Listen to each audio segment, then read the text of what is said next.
Legal realism represents a turning point in modern jurisprudence. It rejects the idea of law as an abstract system of rules existing in isolation. Instead, realists argue that the study of law should mirror the natural and social sciences, focus on evidence, observation, and testable claims.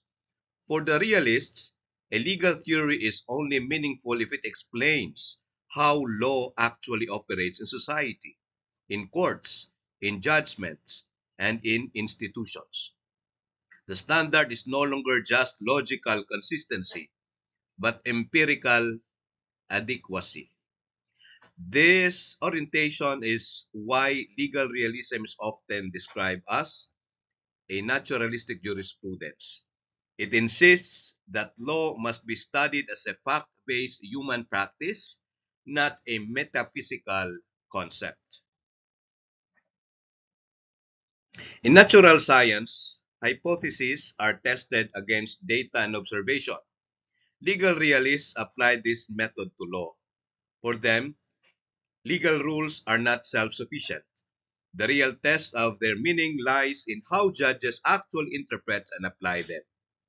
To know what law is, we must look not at abstract definitions, but at empirical evidence, decisions, enforcement, and institutional behavior. This is dramatic methodological shift. Jurisprudence moves from the library to the courtroom, from syllogisms to social science. The question changes from what does the rule say to what do courts actually do with this rule. Legal realists were deeply skeptical of purely philosophical or conceptual accounts of law. For formalists, legal reasoning was about deducing outcomes logically from rules. For natural lawyers, it was about grounding law in moral truth. Realists challenged both. They argued that law cannot be detached from practical application. Its meaning comes alive only in use. If judges interpret a statute differently, apply precedents selectively, or even deviate from rules, then those behaviors are part of what law is. In other words, realism urges us to study law in the messy arena of practice, not in the tidy abstractions of theory.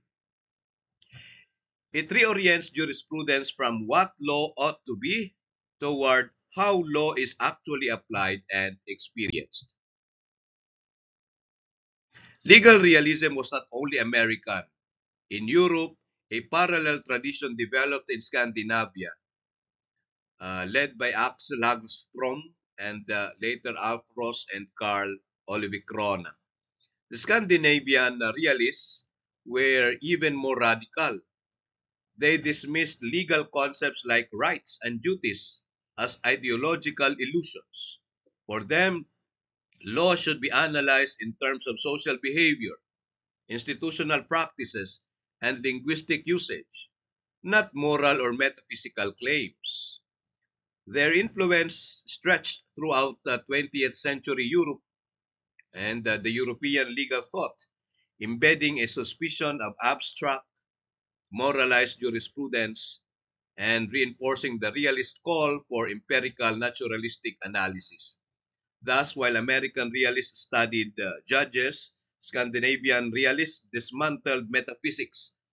Both converged in insisting that law is not timeless morality, but human practice. Legal realism stands out because of its naturalistic orientation. It calls for observation and evidence, not only theory. It insists that law must be studied through what judges and institutions do in practice. It rejects the idea that law's essence can be found in abstract moral or logical formulas. And it emerged globally in the United States and Scandinavia, and each stressing different aspects of the same insight. In short, realism redefined jurisprudence. Law is not only words in statutes or precedents, it is lived experience, shaped by people, institutions, and society. The American legal realist movement had its heyday in the 1920s and 1930s, especially in the intellectual hubs of Yale Law School and Columbia Law School. At its heart, it was a critique of legal formalism, the idea that law is a closed logical system from which decision can be deduced mechanically. The leading voices, Felix Cohen, Carl Llewellyn, Jerome Frank, Walter Wheeler Cook, and Herman Oliphant, rejected this vision. They argue that law is not an abstract, timeless set of rules, but a human practice carried out by judges, shaped by context, policy, and experience. This was just an academic rebellion. It was a methodological revolution. The realists insisted that if we want to understand law, we must study it empirically. How courts actually work, how judges actually decide, not how they claim to decide in doctrinal rhetoric. One of the central figures was Carl Llewellyn. Llewellyn argued that the great mistake of formalism was to picture judges as neutral, mechanical appliers of rules. In reality, judges are human beings with backgrounds, biases, and intuitions that influence their rulings. His famous line was, "Behind decisions stand judges. Judges are men. As men, they have human backgrounds." This is the realist habit. Law is not just rules on paper. It is practice of officials exercising discretion. Llewellyn urged scholars to stop focusing solely on doctrinal reasoning and instead study patterns of judicial behavior. Look at what courts consistently do, not just what opinions say they are doing. Now, this move toward behavioral institutions gave legal realism its empirical edge. Another leading realist was Jerome Frank, author of Law and the Modern Mind. Frank focused less on rules and more on facts. He argued that judicial decisions often turn not on doctrine but on how judges perceive facts, credibility of witnesses, demeanor, subconscious sympathies. He described judging as often beginning with a hunch or intuition, with rules and reasoning used later to justify the result. He called this fact skepticism. Fact skepticism is the belief that because facts are interpreted through human psychology, outcomes are far less certain than formalism pretends. This was a radical shift. Frank made visible the psychological dimension of judging, foreshadowing today's behavioral and cognitive of law. Felix Cohen contributed a powerful critique of legal reasoning. He attacked what he called transcendental nonsense, legal concepts that looked profound but added nothing to actual explanation. For example, formalists might say a corporation acts because it has corporate personality, but this only hides the reality that real people made choices. For Cohen, law should not be about manipulating abstract categories. It should be about functional analysis. What effects do rules have in society? How do they affect behavior, power, and outcomes? In this way, Cohen aligned legal analysis with social science. Law must be measured not by its logical purity, but by its practical consequences.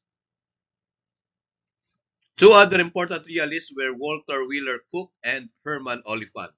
Cook emphasized the indeterminacy of language. Legal terms are often vague, flexible, and contestable, so judges inevitably exercise discretion in applying them. Oliphant pushed realism toward a scientific study of law.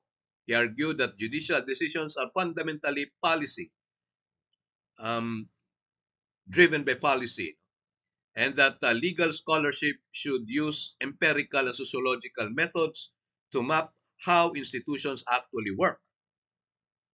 Now, together, Cook and Oliphant extended the realist insight beyond individual judges to the systemic and institutional dimensions of law.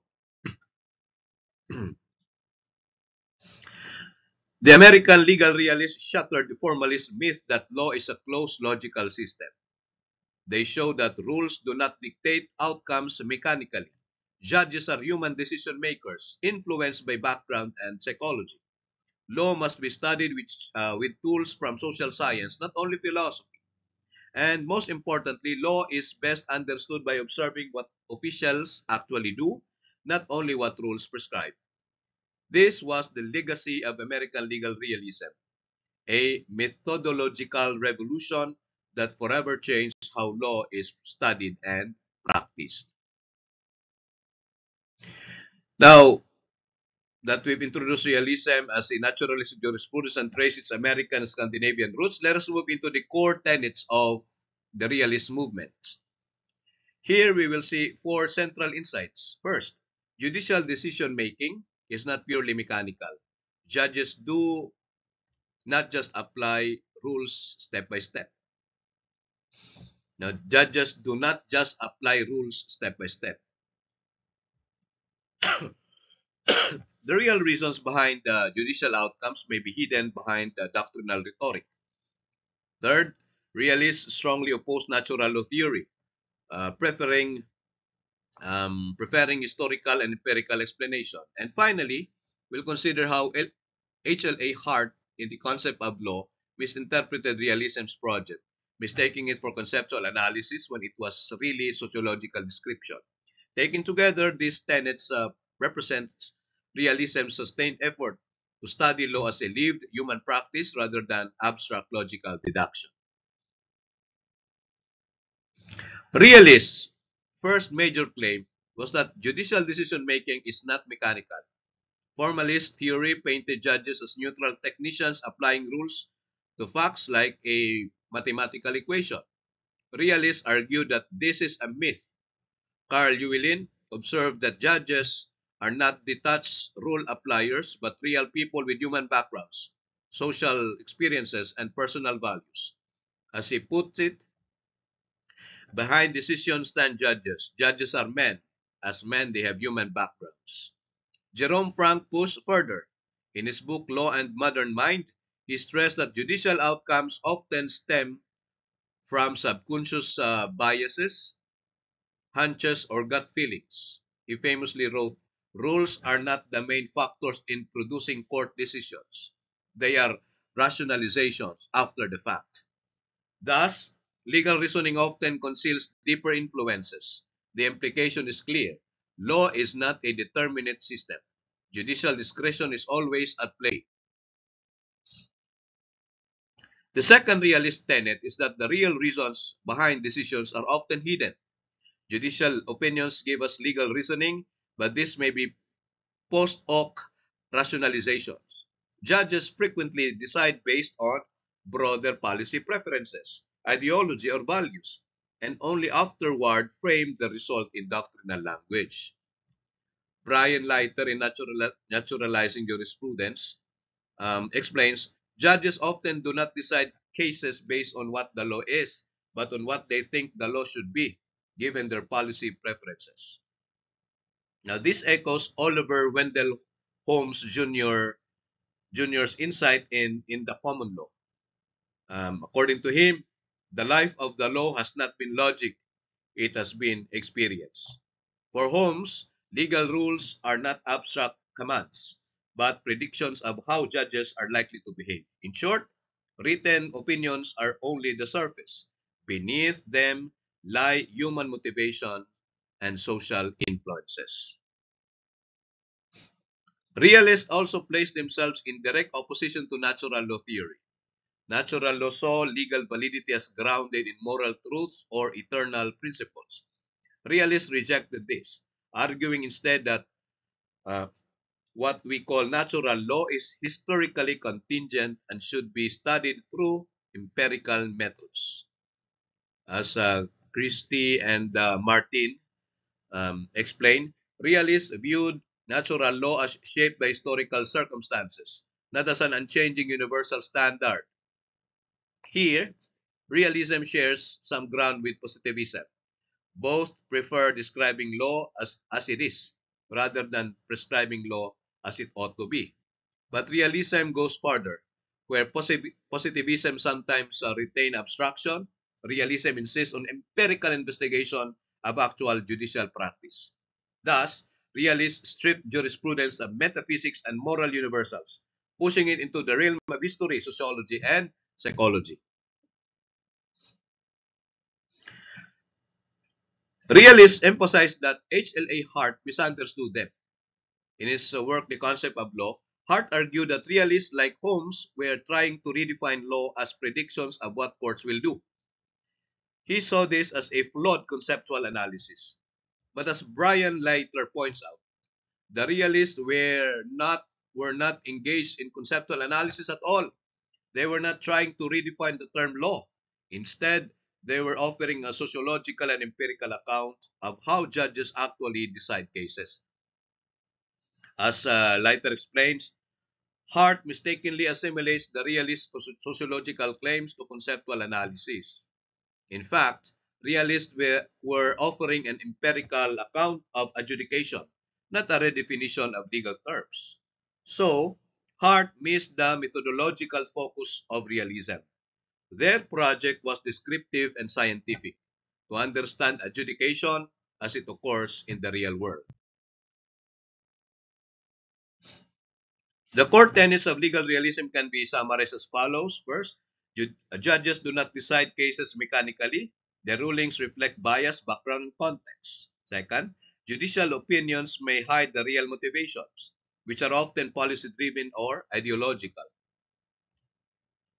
Third, realists oppose natural law, insisting that law is historically contingent and best studied empirically. And fourth, realists were misinterpreted by H.L.A. Hart, who mistook their sociological project for a conceptual redefinition of law. Together, these insights form the methodological backbone of realism. Study law, not as abstract commands, but as human practice unfolding in real courts and real societies. Let us now turn to Justice Oliver Wendell Holmes Jr., often regarded as the intellectual father of legal realism. His writings at the close of the 19th century, especially the common law and the path of the law, laid down the foundation for the realist movement that would dominate American jurisprudence decades later. Holmes introduced the four transformative ideas. 1. Law is grounded in social experience, not abstract logic. 2. The prediction theory. Law is best understood as forecasting what courts will do. 3. The badman theory. Law seen through the eyes of a pragmatic actor who cares only about consequences. And 4, a policy-driven view of adjudication, where law is a tool to advance society's evolving needs. These ideas marked a decisive break from legal formalism and directly anticipate the central tenets of legal realism. In his work, The Common Law, Holmes famously wrote, "The life of the law has not been logic, it has been experience." This was a frontal rejection of formalism. Holmes argued that law cannot be built on abstract syllogism or timeless axioms, as if it were a book of mathematics. Instead, law embodies the story of a nation's development, its history, politics, culture, and shifting social needs. He declared, "The law embodies the story of a nation's development through many centuries, and it cannot be dealt with as if it contained only the axioms and corollaries of a book of mathematics." This is the first great realist insight. Law evolves through lived experience, not logical deduction. Holmes anticipated what later realists like Carl Llewellyn and Jerome Frank would insist upon, that law must be studied as it operates in real societies. Holmes advanced this further in his famous 1897 essay, The Path of the Law. He claimed that the essence of law is found in the prophecies of what the courts will do in fact and nothing more pretentious. This became known as the prediction theory. For lawyers, clients, and judges alike, the practical meaning of law is the set of expectations about how courts will rule in specific situations. As Holmes put it, if you want to know the law and nothing else, you must look at it as a bad man who cares only for the material consequences, and not as a good one, who finds his reason for conduct in the vaguer sanctions of conscience. Thus, law is not an abstract set of moral commands. It is a practical system of prediction, focused on what legal actors, especially judges, will actually do. This behavioral orientation would later become central to American legal realism. Holmes also offered the provocative Batman theory. He imagined a self-interested, pragmatic individual, the Batman, who does not care about morality, but only about the material consequences of his actions. For such a person, the law is simply a set of incentives and deterrents enforced by the state. As Holmes wrote, the prophecies of what the courts will do in fact, and nothing more pretentious, are what I mean by the law. Now, this strips law of its ethical veneer. It highlights its instrumental function, not as moral truth, but as a predictive science of consequences. Later realists like Jerome Frank and Carl Llewellyn took this insight further, exploring the psychological biases and discretionary choices that shape those consequences. The Batman theory remains one of the most cited and debated realist provocations.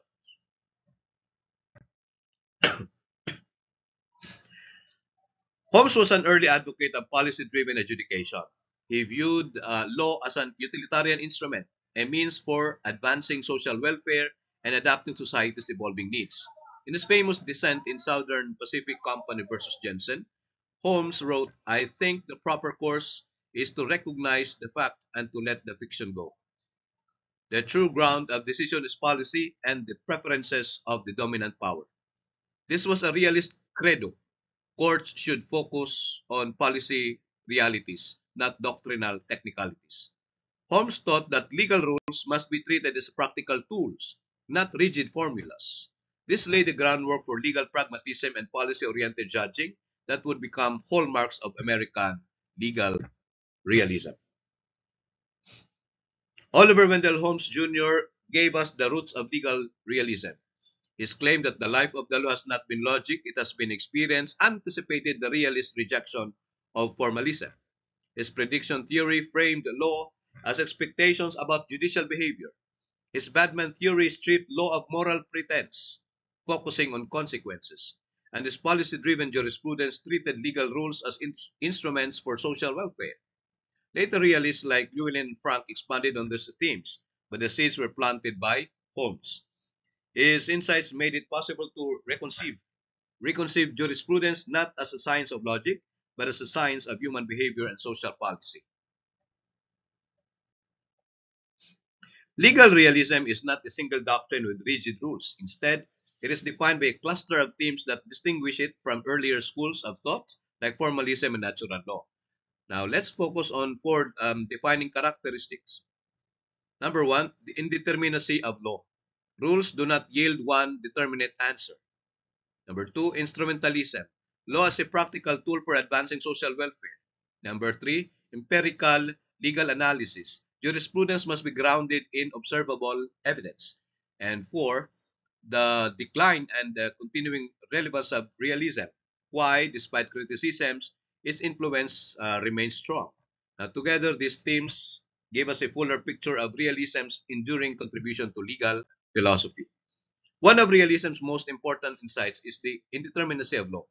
Realists observed that legal rules are often vague, conflicting, or open to multiple interpretations, especially in appellate litigation, where, where issues are complex. Carl Llewellyn, in his work Some Realism About Realism, noted that every opinion can be shown to be reconciled with opposing precedent. Judges often face multiple plausible authorities, and they must choose between them. Brian Leiter echoes this point. There is not a single right answer to most appellate cases because the rules of law that courts are supposed to apply are frequently indeterminate. The upshot is profound. Legal reasoning is not purely objective or automatic. Judicial discretion, background, and institutional aims inevitably influence decisions. This is a direct challenge to the formalist belief in mechanical rule application. The second hallmark is instrumentalism. For realists, law should not be treated as a body of abstract moral truths or logical deductions. Instead, law is a tool for achieving practical social ends. Oliver Wendell Holmes Jr. captured this well. The law is the witness and external deposit of our moral life. It is always the story of the moral development of the race. Roscoe Pound, though not strictly a realist, reinforced this view in his work Interpretation of Legal History, describing law as a form of social engineering, a mechanism for balancing interests and fostering collective well-being. And Jerome Frank, in his work Law and the Modern Mind, argued that legal rules should be evaluated by their psychological and social effects, not by logical neatness. In short, instrumentalism means that law is legitimate not because it conforms to the doctrine, but because it produces fair and socially beneficial outcomes. The third characteristic is realism's commitment to empirical methods. Realists insisted that law must be separated from morality and studied through observable, testable data. Concepts like rights and duties should be recast as predictions about how judges and officials behave in given situation. Brian Leiter describes this as jurisprudence's naturalistic turn, treating law as a behavioral phenomenon that can be examined scientifically rather than through moral and purely conceptual analysis. Holmes' prediction theory that law is prophecies of what the courts will do is the cornerstone of this empirical outlook. This commitment paved the way for law and economics, empirical legal studies, and behavioral jurisprudence. By tracking decisions, enforcement, and real-world effects, realists no, laid the groundwork for modern evidence-based legal analysis. By the 1950s, the realist movement began to wane, overtaken by the legal process school, which sought more principled and structured approaches to adjudication. H.L.A. Hart, in his work The Concept of Law, famously critiqued realism. He argued that describing law as mere prediction of judicial behavior was incomplete. Judges themselves looked to rules for guidance and constraint, not only to policy or preference. Yet, realism's skepticism of formalism has left a lasting mark. Its core insights that judicial outcomes are influenced by factors beyond the written law is now broadly accepted. Today, no serious theorists maintain that law operates as a closed logical system. The consensus is that legal decisions reflect a mix of rules, context, and discretion. In this sense, legal realism remains a living influence, not a relic. So to summarize, indeterminacy of law, rules all alone cannot dictate outcomes. Discretion is unavoidable. Instrumentalism, law is a tool for balancing interests and advancing social welfare. Empirical methods, law must be studied through evidence and behavior, not metaphysics. Continuing relevance, though the movement declined mid-century, its influence is now deeply embedded in legal thought. These characteristics together define the realist jurisprudential mindset. Realism may not give us a single unified doctrine, but it gives us a lens, a way of looking at law that emphasizes practice, context, and human behavior. Legal realism provoked strong reactions across jurisprudence. Some praise it for its honesty about how courts actually operate, but others attack it as too skeptical, too descriptive, and too dismissive of law's moral dimension. Three of the most influential critics are Ronald Dworkin, Lon Fuller, and Frederick Schauer. Their challenges came on two fronts. Number one, normative critics, arguing that realism wrongly tried to cut law off from morality. And number two, conceptual and methodological critics, claiming that realists overstated the indeterminacy of legal rules. These critics shaped the debates of the late 20th century jurisprudence and continue to frame how we evaluate realism today.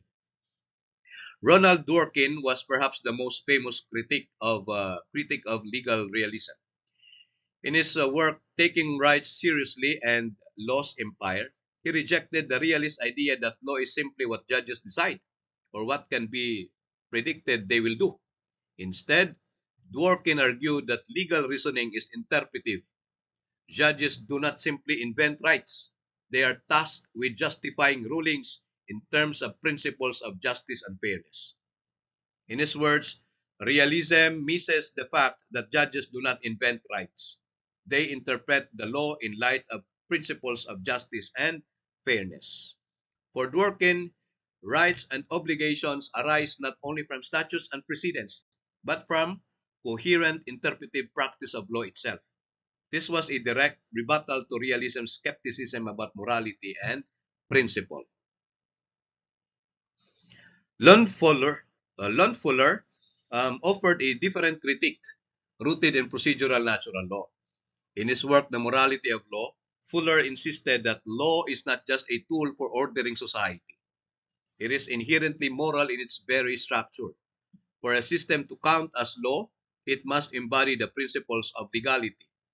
Rules must be general, public, prospective, and consistent. A system that departs too far from these principles, Fuller argued, ceases to be law in the fullest sense. Realists, by focusing narrowly on judicial behavior, ignored these moral dimensions.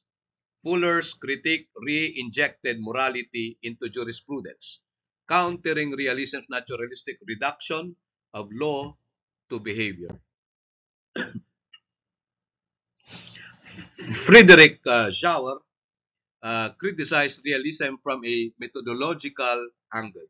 In his essay, Easy Cases, he argued that realists exaggerated the indeterminacy of legal rules.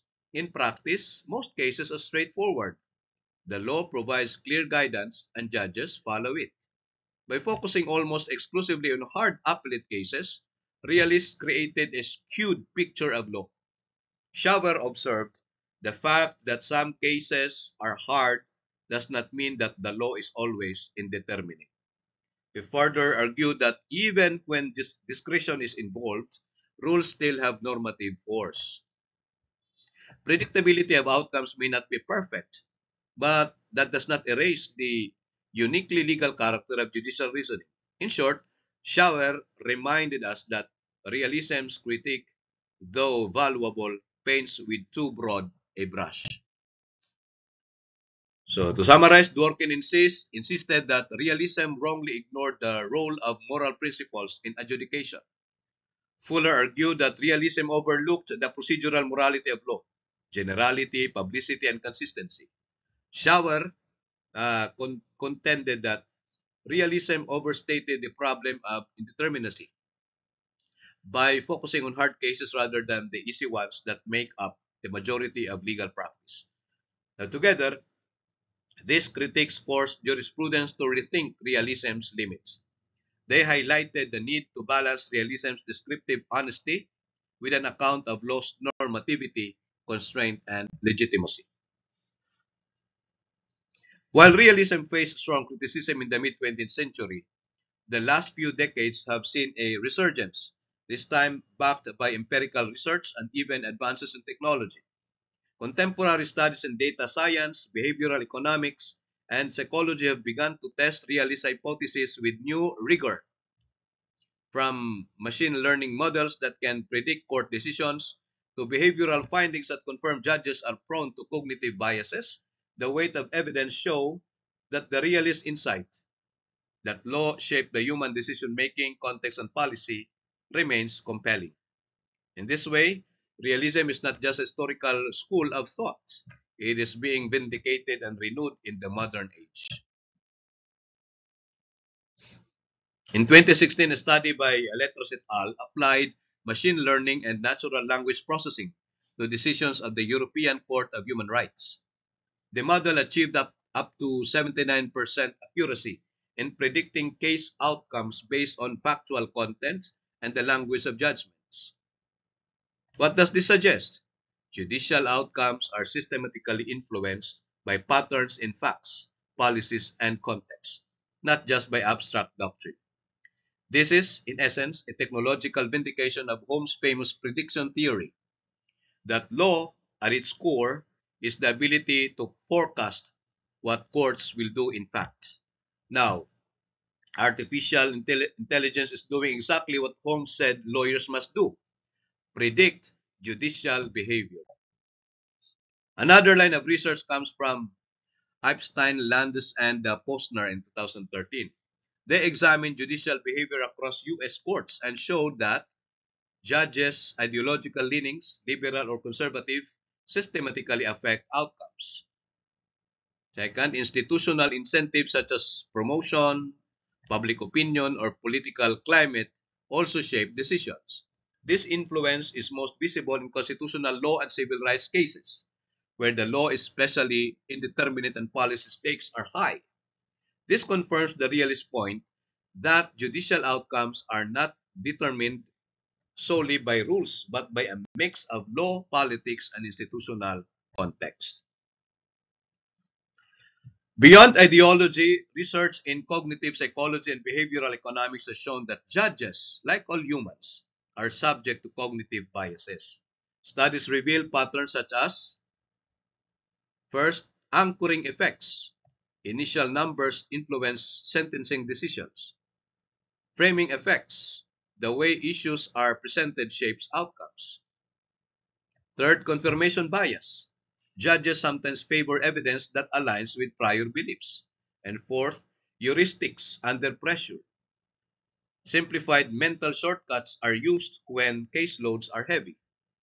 These findings strongly echo Jerome Frank's psychological realism, which argued in his work Law and the Modern Mind that judicial reasoning is shaped by subconscious processes, hunches, and emotions. What Frank argued intuitively, modern psychology now empirically confirms. So, is realism a relic of the past? Not at all. While critics like Dworkin, Fuller, and Shaver emphasize realism's limits, modern research has reaffirmed its core claim. Law cannot be fully understood without studying how judges actually behave, how social, political, and psychological forces shape outcomes. Today, realism lives on in multiple intellectual movements, in empirical legal studies, data-driven analysis of courts and decisions, in critical legal studies, building on realism skepticism to critique law's ideological role, in law and economics, studying incentives, behavior, and efficiency, and in behavioral law and psychology, integrating cognitive science into jurisprudence. All of these demonstrate realism's ongoing vitality and evolving influence. To summarize, machine learning models show that judicial decisions are predictable from factual and policy content. Second, judicial ideology studies reveal that political leanings and incentives matter. Third, cognitive psychology confirms that judges are humans, influenced by bias and heuristics. And today's jurisprudence, from CLS to law and economics, reflects realism's intellectual DNA. Thus, far from being obsolete, realism has been vindicated by empirical science and continues to inspire how we think about law in the 21st century.